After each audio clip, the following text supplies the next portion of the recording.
Assalamualaikum warahmatullahi wabarakatuh. Perkenalkan, nama saya Raditya Fatinafra. Saya dari Teknologi Pap dan Kertas kelas A. Di sini saya akan menjelaskan tentang bagaimana desain dan operasi dari evaporator black liquor.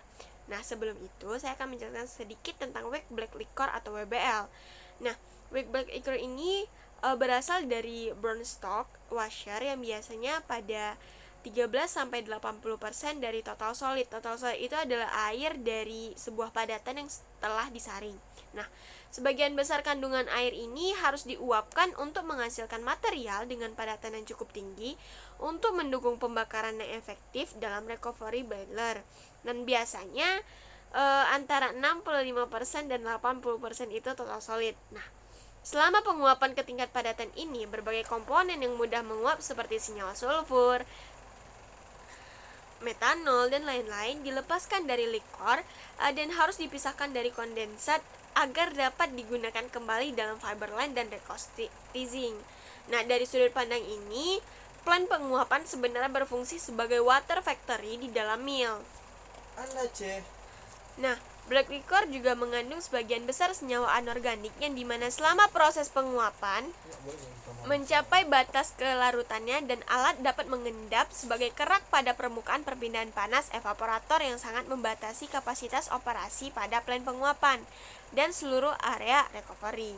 Nah, komposisi kompleks yang melekat pada black liquor diartikan ke dalam beberapa persyaratan desain dari evaporator. Yang pertama itu adalah plant penguapan harus mentransfer panas secara efisien untuk penguapan black liquor. Yang kedua, hal ini juga harus dilakukan saat menghindari pembentukan kerak pada permukaan perpindahan panas. Yang ketiga, plant penguapan juga menghasilkan fraksi kondensat yang cukup bersih untuk memenuhi kebutuhan pulp mill dan recoatizing area, sehingga sangat mengurangi asupan air bersih dari mill. Nah, yang terakhir yaitu ada komponen yang mudah menguap dan harus dibuang dan dikondisikan untuk pembuangan yang aman melalui inerisasi. Nah, lalu di sini saya akan menjelaskan tentang peralatan evaporator. Yang pertama, ada dua tipe dasar peralatan evaporator. Yang pertama ada racing film evaporator. Racing film evaporator ini disebut juga sebagai evaporator long tube vertikal atau LTV. Desain ini telah mendominasi industri selama beberapa dekade dan tetap menjadi pandangan umum dalam operasi craft mill yang lebih lama. Nah, elemen pemanas adalah penukar panas shell dan tube yang menggunakan tabung OD 2 inci, biasanya sepanjang 24 kaki hingga 30 kaki. Likor dimasukkan ke dalam likor chamber bagian bawah dan kemudian ke dalam tubes, dan itu dipanaskan dengan uap kondensasi di bagian luar tubes. Nah, pada bagian bawah dari tubes ini digunakan untuk memanaskan likor ke titik didihnya.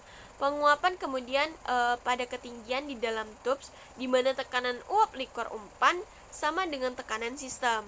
Nah, saat likor naik ke bagian atas dalam tubes, uap ditambahkan dan dihasilkan dan dengan kecepatan campuran uap air dengan meningkatkan hingga maksimum pada saluran keluaran tub. Campuran saluran keluaran menimpa deflektor dan dipasangkan di atas top tube sheet dari penukaran panas di mana terjadi pemisahan awal kotor cairan dari uap. Nah, likor lalu ditambahkan dan dipisahkan dari uap oleh gravitasi saat uap naik di badan uap dengan pemisah entertainment ini dipasang di dekat bagian atas dan badan uap itu dari badan uap untuk menghilangkan sebagian besar sisa cairan uapnya. Nah, likor pekat akan dikeluarkan dari sambungan di dekat bagian bawah badan uap. Nah, lalu ada laju perpindahan panas di bagian pemanasan awal cukup kurang baik karena likor poolnya bergerak lambat di dalam tubes, tetapi beberapa kali lebih besar di bagian pendidihan karena peningkatan turbulensi yang disediakan oleh pendidihan nukleat. Oleh karena itu sangat penting untuk mengurangi zona non-didih seminimal mungkin. Nah, skema aliran ada dua fase yang berbeda dibuat di zona didih, termasuk slug flow-nya, di mana slug dari likor diikuti oleh slug dari uap dan mirip dengan perking di perkolator kopi, aliran melingkar dan di mana cincin likor membungkus inti pusat uap dan liquid mist. Nah, alat yang kedua yaitu falling film evaporator. Nah, desain evaporator ini mengandalkan tubes atau plate sebagai permukaan perpindahan panas.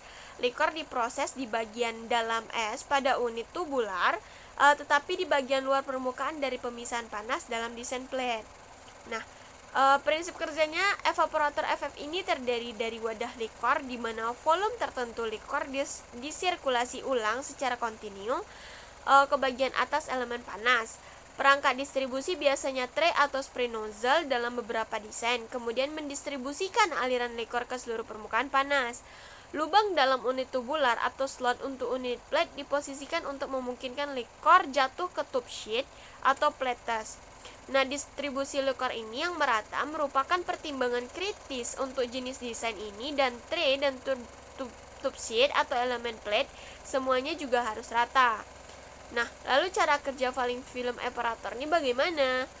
Dengan mengikuti perangkat distribusi, film tips likor ini dibuat pada permukaan pemanas dan mengalir ke bawah kembali ke wadah likor sambil diuapkan sebagian.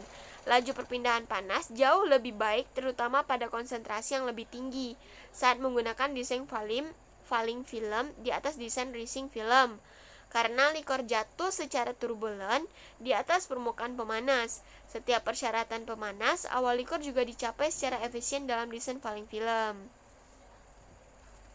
Lalu ada konsentrator.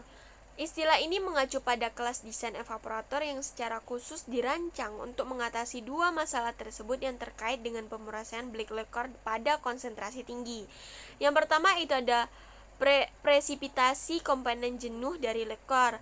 Pengenalan proses ini merupakan masalah kristalisasi, dan untuk mencapai konsentrasi yang lebih tinggi memerlukan peralatan evaporasi yang dirancang sebagai alat kristalisasi untuk memungkinkan garam-garam ini terbentuk dalam sebagian besar likor dan juga bukan sebagai kerak pada permukaan perpindahan panas.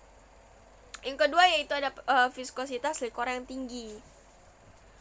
Nah, ketika konsentrasinya meningkat, perilaku reologi black liquor ini berubah dari fluida Newtonian sebagai fluida pseudoplastik yang sangat kental. Viskositas yang tinggi seperti itu dialirkan ke dalam perpindahan panas yang kurang bagus dalam konsentrator. Seperti kita bisa hitung dari bilangan Reynolds rendah sehingga turbulensia juga rendah, tetapi juga merupakan hambatan untuk pertumbuhan kristal dalam sebagian besar likor itu sendiri.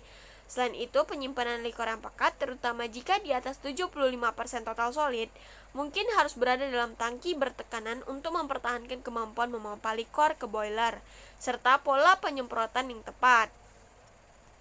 Nah, terus ada dua jenis konsentrator black liquor yang digunakan saat ini dan secara luas dapat diklasifikasikan sebagai desain falling film, FF atau forced circulation, yaitu VC.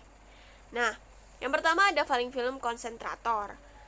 Sebenarnya merupakan adaptasi untuk layanan padatan tinggi dari desain evaporator FF yang sudah dibahas sebelumnya. Pada dasarnya konsentrator FF ini di mana penguapan terjadi dari likor film dari dalam elemen panas dan menghasilkan tingkat kejenuhan yang tinggi di dalam likor. Hal ini dapat menyebabkan pembentukan kerak yang tidak terkontrol karena nukleisasi kristal yang berlebih daripada pertumbuhan kristal yang lambat. Nah, yang kedua itu ada forced circulation konsentrator. Nah, ini telah ada sejak tahun 1950-an dan terbukti dengan baik dalam layanan black liquor. Desainnya terdiri dari penukaran panas dan uap likor atau flash chamber yang terhubung satu sama lain melalui loop resikulasi. Nah, prinsip kerjanya yang pertama yaitu ada likor dipanaskan dalam elemen pemanas yang dimana black pressure untuk mencegah terjadinya pendidihan di dalam tabung. Pendidihan ini terjadi jauh dari permukaan perpindahan panas dan hanya ketika likor yang dipanaskan memasuki flash chamber yang tekanannya berkurang. Nah, begitu deh kira-kira apa saja evaporation black liquor. Nah, sekian dari saya. Apabila ada kesalahan mohon dimaafkan. Wabillahi taufiq wal hidayah. Wassalamualaikum warahmatullahi wabarakatuh. Dadah.